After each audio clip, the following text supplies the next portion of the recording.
राधा वल्लभ श्रीहित हरिवंश मेरी प्यारी शक्तियों पर लाडली लाल की कृपा हर पर हर क्षण बनी रहे।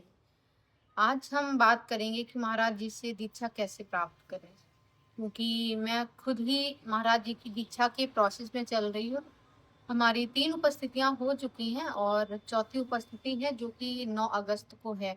तो बहुत सारी सखियों के प्रश्न थे कि सखी जो आप उपस्थिति में चल रहे हो, तो आप थोड़ा बताइए कि आपने कैसे महाराज जी की दीक्षा के लिए अप्लाई किया, कैसे आपको टोकन प्राप्त हुआ, और आप अभी भी प्याज लहसुन खाते हो या नहीं खाते हो, आपने क्या क्या खाना छोड़ दिया है, आप कहीं जाते हो घूमने या नहीं जाते हो।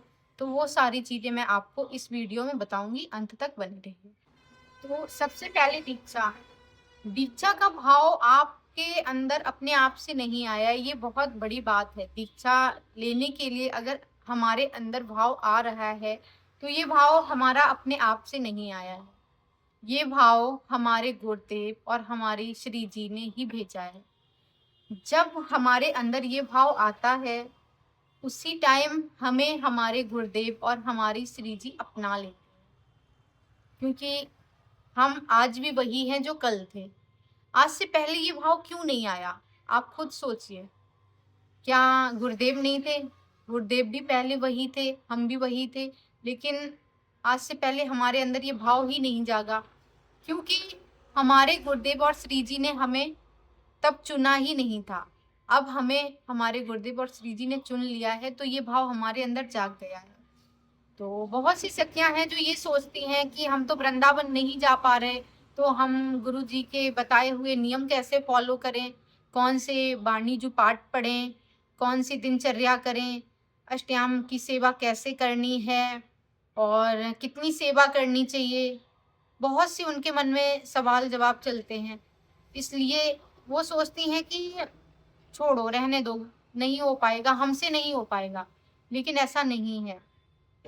अगर आपके अंदर ये भाव जागा है तो कहीं ना कहीं मेरे प्रियालाल ने आपको चुना है। इसलिए अगर आप वृंदावन जा रहे हैं तो बहुत अच्छा है, और नहीं जा पा रहे हैं तो आप अपने मोबाइल में राधा केली कुंज ऐप डाउनलोड कीजिए, और वहां से आप वाणी जी के पाठ कर सकते हैं, नाम जप कर सकते हैं और अपनी दिनचर्या फॉलो कर सकते हैं। वहां अष्टयाम सेवा भी दी हुई है, जो आप देखकर अष्टयाम सेवा भी कर सकते हैं। और अगर जो सखियां हमारी वृंदावन जा रही हैं, जा सकती हैं, वो वहां जाकर राधा केली कुंज में आप जाइए। केली कुंज आश्रम में वहां बाहर बाबा लोग बैठे होते हैं, परकर बाबा। आप उनसे पूछिए कि हमें गुरुदीक्षा लेनी है तो हमें क्या प्रोसेस करना पड़ेगा, वो आपको सारी जानकारी दे देंगे। और अगर वहां पर आपको, पहले तो बाबा जी बैठे ही रहते हैं वहां पे, जो जानकारी काउंटर होता है वो बाहर ही लगा है, आप जाइए तो वहां आपको सारी जानकारी मिल जाएगी। और अगर ऐसा नहीं हो पा रहा है तो आप वहां जाइए, सुबह 5 बजे से 7 बजे तक दीक्षा की लाइन लगती है, बाहर ही दीक्षा की लाइन लगती है, तो आप वहां पर पहुंच जाइए। आप वहां बाबा को बताएंगे कि बाबा हमें दीक्षा के लिए अप्लाई करना है, तो बाबा आपको अंदर भेज देंगे आश्रम में। जब बाबा आपको अंदर आश्रम में भेज देंगे तो वहां आपको एक काउंटर मिलेगा, जहां पर प्रथम उपस्थिति की स्लिप मिलती है।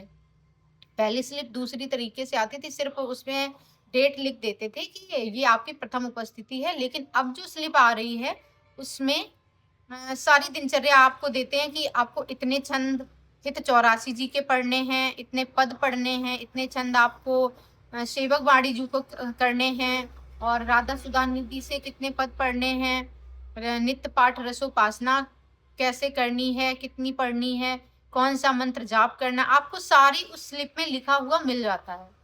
तो कोई डरने की बात नहीं, आप जाइए आराम से अप्लाई कीजिए। अब बहुत से सखियों के क्वेश्चन है कि हम प्याज लहसुन नहीं छोड़ पा रहे। तो सखीजू, प्याज लहसुन तो हम भी नहीं छोड़ पा रहे थे, लेकिन जब हमारे गुरुदेव और हमारी श्री जी हमें अपनाती है ना, तो वो हमसे वो सब छुड़वा देती हैं जो उन्हें पसंद नहीं होता है। तो इसके लिए आप लोग बिल्कुल निश्चिंत रहिए कि हम प्याज लहसुन कैसे छोड़ेंगे। आप वो चीजें छोड़ देती हैं जो हमें लगता है ना कि इन चीजों से हमें बहुत प्रेम है, इनके बिना हम कैसे जिएंगे। हमारे लाडली लाल वो चीजें छुड़वा देते हैं। जो हमारे लिए अच्छा नहीं है वो श्री जी लालजू हमें कभी दे ही नहीं सकते। और अगर वो दे भी दिया है, हमने जबरदस्ती उनसे मांग लिया है, तो बहुत जल्द वो सारी चीजें हमसे दूर हो जाती हैं। जो हमारे लिए अच्छा नहीं है वो हमारे पास कभी नहीं टिकता। और हम लोगों को लगता है कि वो भगवान ने ऐसा क्यों कर दिया, क्यों छीन लिया हमसे। लेकिन सच्चाई तो ये है कि वो हमारे लिए अच्छा नहीं था, इसलिए। और जिस दिन से हमारे गुरुदेव और हमारी लाडली लाल हमारा हाथ थाम लेती है ना, फिर वो उनकी रिस्पॉन्सिबिलिटी हो जाती है कि उन्हें क्या छुड़वाना है और कहाँ घूमने भेजना है, क्या करवाना है, क्या नहीं करवाना है। सारी रिस्पॉन्सिबिलिटी उनकी हो जाती है। रही बात हमारी, तो हम भी प्याज लहसुन नहीं छोड़ पाते थे और हमें भी लगता था कि ये कैसे छोड़ेंगे। हम खुद सोच रहे थे कि कैसे छोड़ेंगे। लेकिन जिस दिन से हमारे अंदर ये भाव आया कि हमें गुरुदीक्षा लेनी है, और जब मैं प्रथम उपस्थिति के लिए गई, तो जब मैंने वहाँ से टोकन लिया, मैं घर आई, मैंने दिनचर्या फ़ॉलो किया, नाम जप शुरू किया, तो वो सारी चीज़ें अपने आप कब छूट गई हमें पता ही नहीं चला। और आज का दिन वो है कि हमारे यहाँ प्याज लहसुन नहीं बनता है, क्योंकि प्रियालाल को भोग लगता है, तो हमारे यहाँ प्याज लहसुन कोई नहीं पाता है।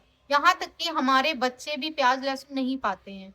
हाँ, अब जैसे इन लोगों का बाहर जाना कहीं होता है, हस्बैंड की मीटिंग्स वगैरह हैं, अब उनका बाहर जाना है, तो वो बाहर पा लेते हैं, लेकिन घर में कोई नहीं पाता है। और मैं तो पाती ही नहीं हूँ, ना बाहर पाती हूँ, ना घर में पाती हूँ। अब रही बात जाने की, तो जाना होता है, लेकिन बाहर का खाना नहीं होता है। जब जाते हैं अपना, तो कुछ हम अपना ऐसा फूड घर से ले जाते हैं स्टोर करके कि मैं अपना 2-3 दिन चला सकूँ। और जब फ्रूट्स वगैरह तो सारी जगह मिल जाते हैं, तो हम लोग वहाँ से फ्रूट्स वगैरह ले सकते हैं, खा सकते हैं। कुछ ऐसा ले लेते हैं कि अपना जो घर से पैक करके ले जा रहे हैं, वो वहाँ हम उसे अच्छे से पा सकें। लेकिन बाहर का नहीं पाना है, क्योंकि बाहर का पाने से हमारी साधना में भंग, मतलब साधना रुक जाती है। फिर वो दिनचर्या हमारी नहीं हो पाती जैसे हम दिनचर्या करें, क्योंकि बाहर का पाना अब हम नहीं जानते सामने वाला कैसे बना रहा है, नहाया भी है या नहीं नहाया है, क्या क्या शुद्धता से कर रहा है, उसने बर्तन कैसे यूज किए हैं। तो वो सारी चीजें नहीं हो पाती, इसलिए बाहर का भी पाना कोशिश ये करो कि बाहर का धीमे धीमे बंद ही कर दो। वैसे बहुत से लोग हैं जो नहीं पाते हैं और बहुत से हैं जो थोड़ा बहुत पा लेते हैं, लेकिन कोशिश यही करो कि धीमे धीमे बंद हो जाए। एकदम से नहीं होगा, लेकिन प्रियालाल आपका सब कुछ छुड़वा देंगे। तो आप लोग ज़्यादा टेंशन नहीं लो कि गुरु दीक्षा हमें कैसे मिलेगी, गुरुजी अपनाएँगे या नहीं। तो गुरुजी और लाडली लाल ऐसे-ऐसे नीच अधमों को अपना लिया है कि कुछ पूछो मत, तो फिर हमें भी अपनाएँगे। ऐसा नहीं है, हमारी लाडली लाल और हमारे गुरुदेव बहुत करुणामयी हैं, बहुत ही करुणामयी हैं। हम लोग इतनी गलतियाँ करते हैं, उसके बाद भी हमारे लाडली लाल हमें अपना लेते हैं। तो ऐसा नहीं है, आप लोग बेझिझक गुरुदीक्षा के लिए अप्लाई कीजिए। और आगे वीडियो मैं बनाऊँगी कि बाणीजू कौन-सी लेनी है, और बाणीजू में कितने पद पढ़ने हैं, कौन-कौन सी ग्रंथ लेने हैं, बाणीजू कहाँ से लेनी है। ये सारा वीडियो हम नेक्स्ट अगला वीडियो बनाएँगे, तो आप लोग हमारे वीडियो में बने रहिए। और अगर वीडियो अच्छा लगे तो प्लीज़ लाइक, शेयर, कमेंट और चैनल को सब्सक्राइब कर लीजिए। श्री हरिवंश।